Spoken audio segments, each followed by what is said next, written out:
My name's Mike. I'm a 45-year-old divorced single guy, working as a contract employee at a real estate company. That's my status in a nutshell. When I put it into words like that, I don't sound like much, but my colleagues don't seem to think too poorly of me. However, my immediate boss, Karen, seems to dislike me. She's a young, beautiful career woman, seemingly in her early 30s, which makes her a whole decade younger than me. She's about to marry her handsome, elite boyfriend, and she really seems to have it all. From her perspective, I guess a guy like me who isn't getting ahead must be incomprehensible. I feel it painfully in her usual demeanor toward me. When I and a full-time colleague ask for the same thing, her response is blatantly different. But I guess that's just the way it is. I wasn't particularly bothered by it since it didn't interfere with my work. But then, one day, something happened. What exactly did you learn in college? Karen's harsh attitude wasn't only towards me. She was tough on those who weren't performing well and the new hires, especially the young women. That day, she was scolding a new employee, Emily. While hitting Emily's desk repeatedly with documents, Karen yelled, "Do you even care about your job making such basic mistakes? I'm sorry, but I did it the way I was instructed to. Making excuses, that's pretty bold for a newbie." Karen's shouting filled the entire office floor. Don't think just because you're young you can get away with anything. I don't think that. Maybe she was in a bad mood today. Her words seemed harsher than usual, and it was uncomfortable to listen to. Seeing Emily about to cry, I felt sorry for her and stood up to block Karen's view. I was already disliked by Karen. I wasn't scared of her in the least. Do you really need to be so harsh? Emily is a new employee. It's a manager's job to explain things properly, isn't it? Karen snorted at me, defending my colleague. That's none of your business. It is my business. Emily is on the same team. Then you are complicit. How are you going to take responsibility for this mistake? Karen threw the documents at me. It was a contract and estimate that Emily apparently had made following Karen's instructions. I looked at the documents closely. Is something wrong with them? Karen let out an exaggerated sigh. This is the problem, you see. Contract employees just don't get it. The phrasing in the earnest money section of the contract is odd, isn't it? And the commission calculation is wrong. Isn't this part here? When the other party commences the execution of the main contract, is that right? Yes, it's supposed to be when one of the parties. Can't you read the clauses properly? It's exasperating. The civil code changed, you know. Hearing that changed her complexion. It was amended in 2020. Maybe you didn't notice because only the wording changed. That's correct, right? I looked at Emily, and she nodded. I revised it because the senior next to me said so. I think the commission calculation is correct, too. For a $40,000 deal, isn't it 3% plus $600? It's 4% plus $200 for anything over $40,000, so it's not a mistake. Upon hearing those words, Karen froze. There were snickers coming from the floor, barely concealed. Emily hasn't made any mistakes, has she, Karen? She said nothing. Emily spoke up hesitantly.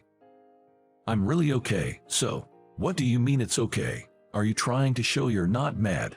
Think you're being the bigger person? Karen's eyes sparked with a fierce flame again. It seemed she had been angered. She slammed the desk with force and stormed out. Did I just make things worse? Sorry, Emily.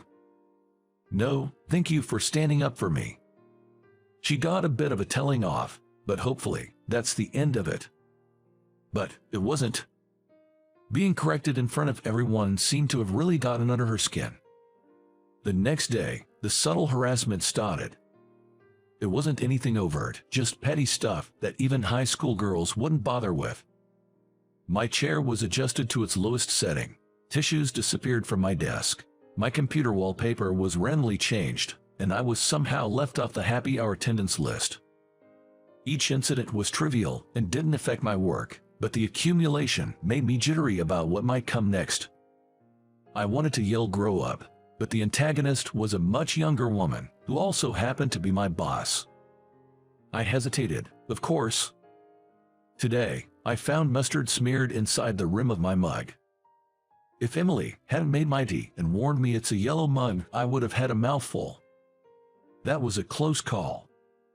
I'm so sorry about all this. Emily apologized.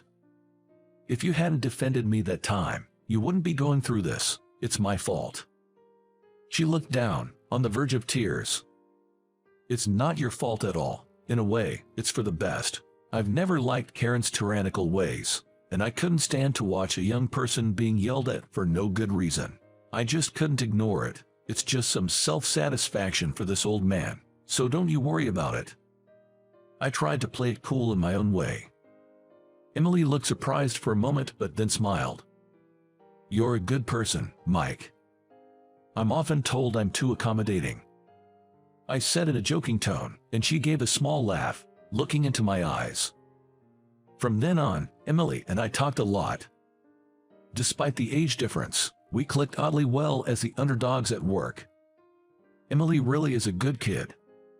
Always serious about her work, with a desire to learn. She may not be as capable as Karen, but she has a charm that draws people in. It would be great if someone like her could become a leader. Every time I talked to her, that's how I felt. Meanwhile, Karen's petty harassment continued, but I got used to it and could let it roll off me. In fact, Karen seemed more frustrated with my resilience than anything. I really wished she would just get over it. One day, Karen was unusually energetic from the morning. I've got a big meeting with a client this afternoon, so I'll be out, she said with her eyes sparkling.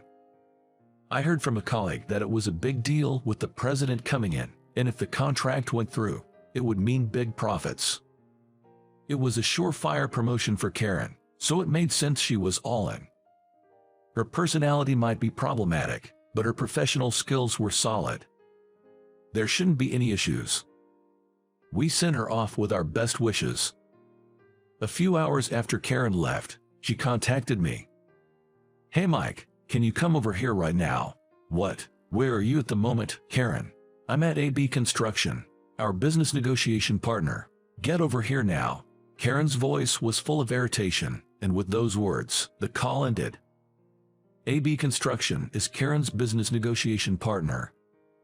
Why am I being called? Filled with questions and anxiety, I headed to AB Construction. My name is Karen. I work in a real estate company. I must say, being in my early 30s and already holding a position with responsibilities, I consider myself quite an elite in this company. In my personal life, I've never been without a man, and I'm currently engaged to a high-caliber, fantastic guy. My life is on a smooth sailing path.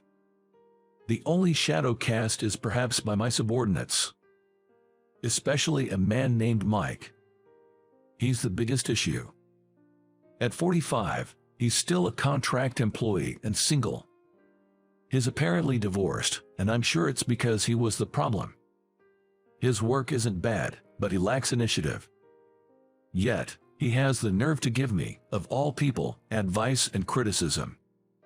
Just the other day, while I was coaching a new employee, he had the audacity to butt in and point out my mistake. Like poking at the corner of the box. He's exactly what you'd call a nuisance. It's infuriating that such a problematic middle-aged man dares to have an opinion. Anyways, it's clear to me that he's the cancer of our department.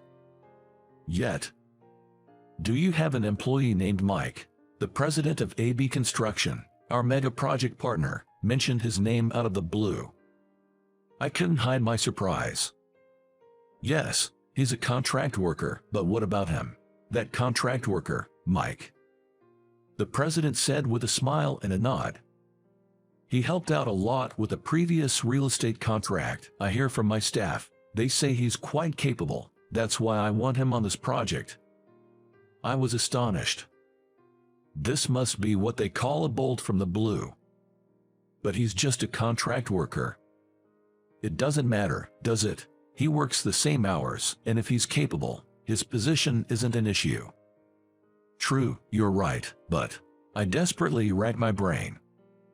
I didn't want to hand over such a major project to someone like Mike.